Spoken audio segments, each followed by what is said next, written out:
In this video, we're going to show you how to replace your gas tank on your Toyota Camry. It's located underneath the vehicle. You're going to need to remove your exhaust. You're going to drop it down. Most likely, you're going to remove your flange here and remove this bracket. And then at the end where your muffler is, there should be another attachment. These are 12mm sockets. This is the flange you're going to disconnect. Your bolts may or may not be intact. Ours obviously don't look so good. We're going to have to use a torch to remove this. Hopefully you do not have to. There should be nuts on the other end. And disconnect it. There's a gasket inside, so make sure you have a gasket ready to go to put it back together. For these hangers, you're going to want to put some rust penetrant on the studs that are holding the rubbers to the body of the car. That'll help slip them off. Use a pry bar. It's probably easier just to disconnect your muffler from these rubber hangers. Do the same as you did on the other side, and make sure you have somebody to help you remove the exhaust once everything's disconnected. I would save these for last. Disconnect the front first. You're going to want to remove the cover to the fuse box that's under the hood. I'm on the driver's side. Then you're going to remove the relay, that's the third one in, and set it aside. This is for the fuel pump. Now we're going to get in the vehicle and we're going to turn the car on and try to get it to start. It won't start most likely. And we're going to depressurize the fuel system.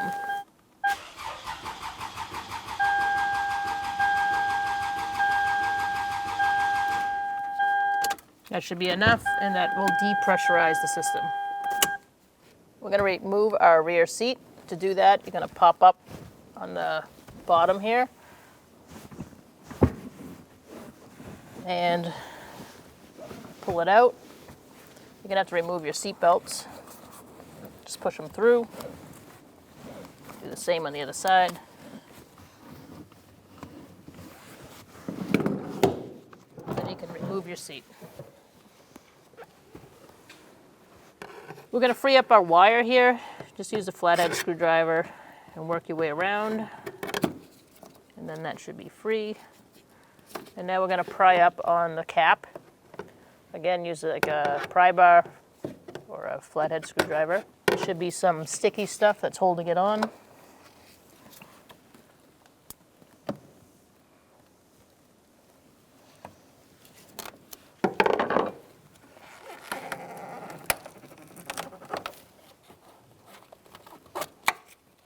I'm just going to separate it out. You can pull this rubber grommet thing through if you need to. Get it out of the way. Now we're going to disconnect our connectors. To do that, you're going to push down on the tab here, and there's one here. Push down and pull.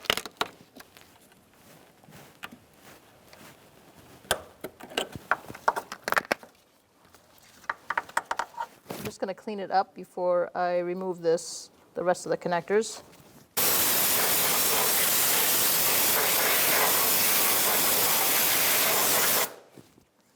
If you need to, use a pair of pliers and remove that.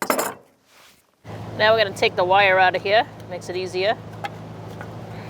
I'm just going to take this out completely, and then make sure you don't get the adhesive on anything because it's really hard to get off after, so I'm going to just leave mine where it won't get stuck to anything. Next up is this line. We're going to remove this line. You're going to need a small screwdriver, flathead, and take out the lock. So just pull it out from back here. Be careful not to let this go flying. You're going to need to pull this lock out all the way and set it aside. And now we're going to take our line out and set that aside as well. Before removing your straps on your gas tank, you're going to need to jack up the tank. You can either use a tool like the one we have, and if you don't have that, then you're going to want to use a jack on one side at a time. So using a 15mm socket with an extension, we're going to slide it through between the sway bar and the frame of the car and the tank, and you're going to see two bolts, one on each side.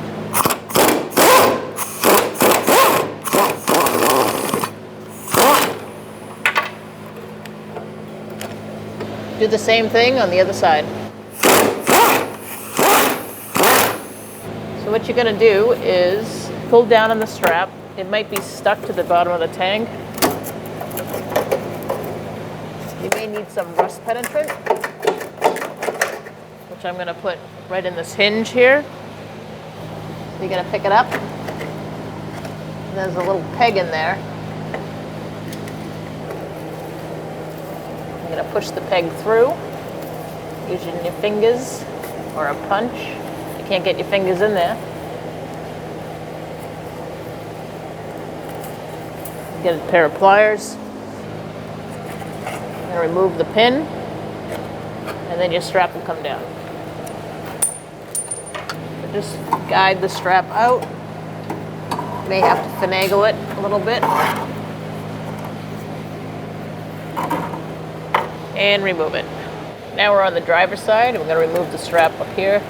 Do the same thing. You're going to push it up, and you're going to find that little peg. I had to use a punch to push the pin out, and now I'm going to grab it with some needle nose pliers that have a little hook shot on them. Hopefully you don't have this problem. And there we have it. So now we're going to remove our strap, same way we did on the other side, and set it aside. We're going to remove this clamp to remove this filler neck. To do that, you're going to push these two tabs out and remove the clip. Put that aside. You're going to need that later. I'm just going to make sure that this hose is free to move, which it is, so when we lower the tank, it'll come off easily. Using a 10mm socket, we're going to remove this bracket so there's a little bit more play for the e-brake as I take the tank down.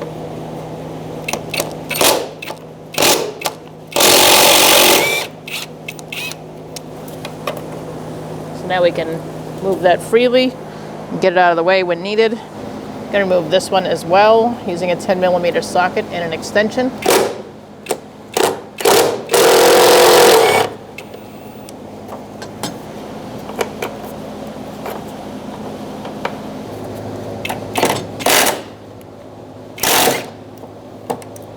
Remove this with a 10mm socket, and that will also help get your e-brake out of the way for when we drop the tank.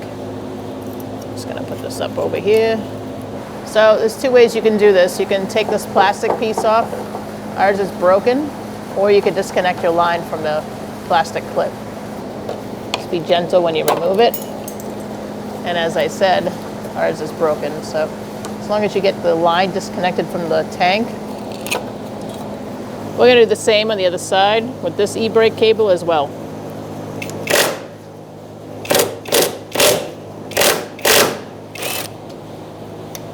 Remove the bolt.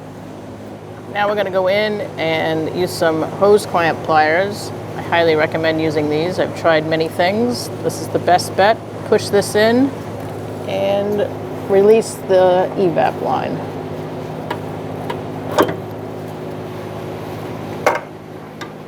Now I'm going to lower my tank down a little bit. There is one more thing that we got to disconnect at the top, but I can't really get to it without lowering the tank down. So just make sure you're not snagged on anything. When you're lowering your tank down, you are going to want to tip the tank towards the front going down, and the back side of the tank that's in the rear, you want to tip that up so you can get past that sway bar. Once you get it past, you can then level it out a little bit more, put a ratchet strap on, and then you can start lowering it down in order to get that last line at the top that goes to the evap canister. To remove this connector, it's kind of a pain, so you're going to need, unless you have a special tool, you're going to need to use a couple of picks, and you're going to need to push these tabs in when it's down here to get it past this lip right here. And once you get one up, then you can do the other side and just walk it back and forth, and then it should come out. So I'm going to show you one more time. These two lips snap underneath this, and you need to push them out one at a time and walk it off. Make sure your e-brake is out of the way as we lower the tank for the rest of the way down, and make sure you have it strapped in so it doesn't fall on you. And now we're going to lower it the rest of the way. Now we got to transfer everything from the old tank to the new tank. That includes your fuel pump and all these pads as well. So let's begin. Using an 8mm socket, we're going to take out these bolts. Don't use battery-powered tools when you do anything with fuel. I'm using an air ratchet.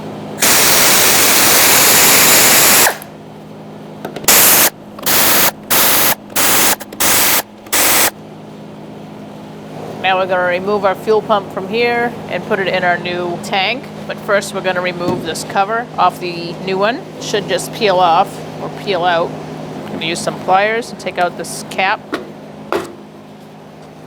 I have my tanks facing in the same direction, so it's easier for install, so I recommend doing that. I'm going to take our cover off and pick up your fuel pump.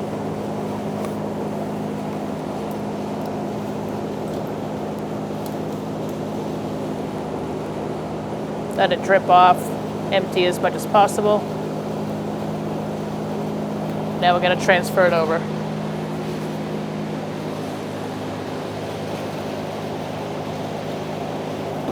Put it in. Drop it down. Now we're going to put our cover on.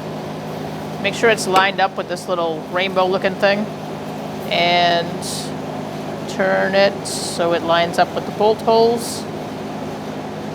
And now we can start putting our bolts in by hand. There is paint inside the thread, so it's a little tough to notice if it's going in right. So just take your time. Don't cross thread it.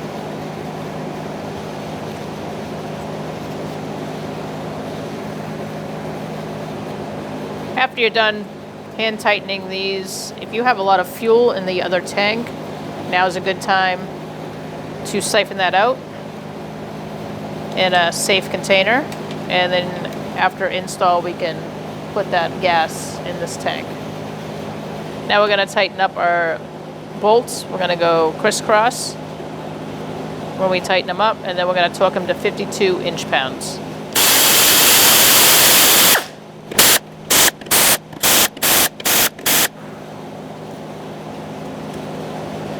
Now we're going to tighten them up with a torque wrench, 52 inch-pounds. Do it in the same way.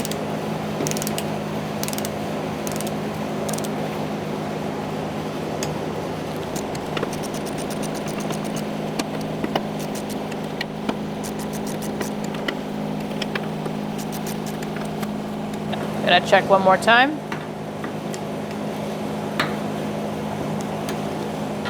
Make sure I got them all.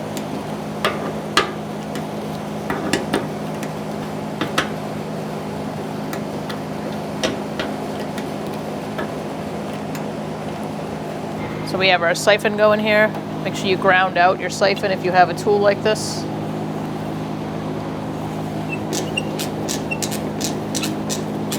Now we're going to transfer over our squares. I've marked them on the new tank. I advise you do the same. We're going to start in the back here with our rubber pads.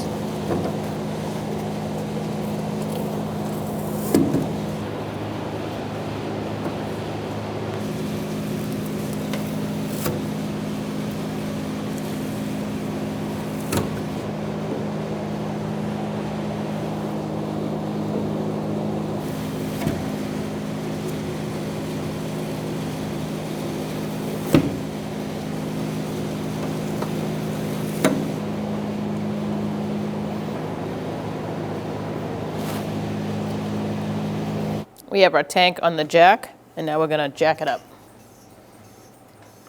Okay, so before we go any further, we are going to connect our fuel line to the fuel pump while the tank is down. We're not going to do that in the back seat this time. That way, we know it's in there, and we're not going to lose it maybe on top of the tank when the tank's all the way up against the body of the car. We don't want to have to do this twice. So push it down and lock it in. You can move the line out of the way if you need to. Be able to get that clip back in, and it's locked in.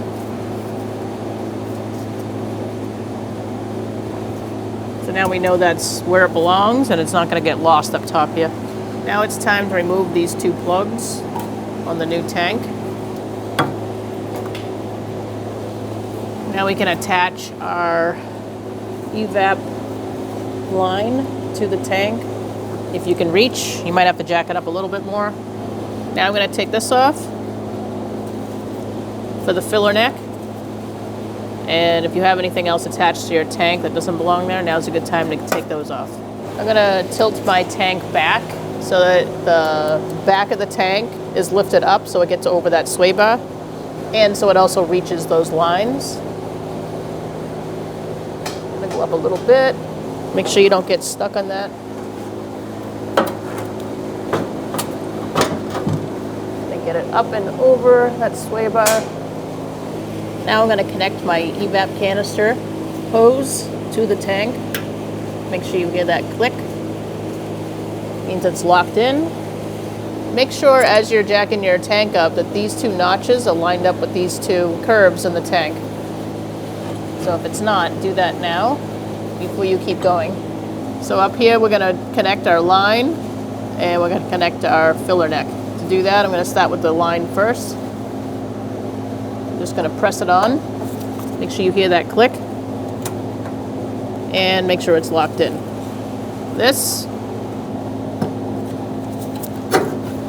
So I've jacked up the tank a little bit more. Now I'm going to push the filler neck onto the tank. Once you feel like it's all the way down, you're going to put your lock on. Make sure it's lined up on the other side as well as this side. And that should be what it looks like. I'll just try to pull it off and make sure it's locked. Let's continue. Now we're going to tip the front of the gas tank up so the back end of it goes down a little bit and release our ratchet. Now that we have the front lifted up a little bit and it's in the hole, we're going to go up a tiny bit more till it stops and then attach our straps. That didn't really take much. I guess we're there. Put the strap up above your sway bar link.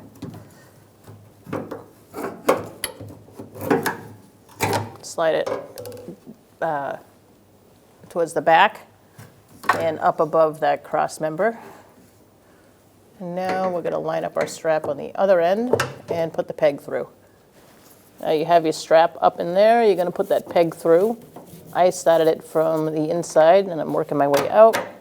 And it usually just sits right in here and then falls down once it's in. Do the same on the other side. Let's get our bolt started. I'm using an extension and a socket. I'm going to put it through the strap first and aim my way up.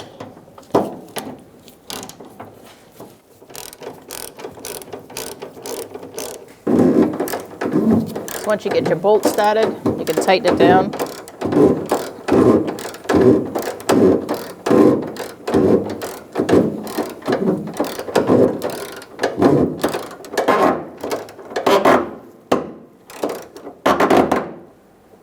Once you get it snug, go about a quarter of a turn more and then do the same on the other side. Now that we have the straps installed, we're going to lower our jack. Now we're going to put our relay back. Press it in, make sure it's lined up correctly, and put your cover back on. After you put your relay in, you can put your fuel in the tank. Now we're going to put some gas in the tank. Take your cap off.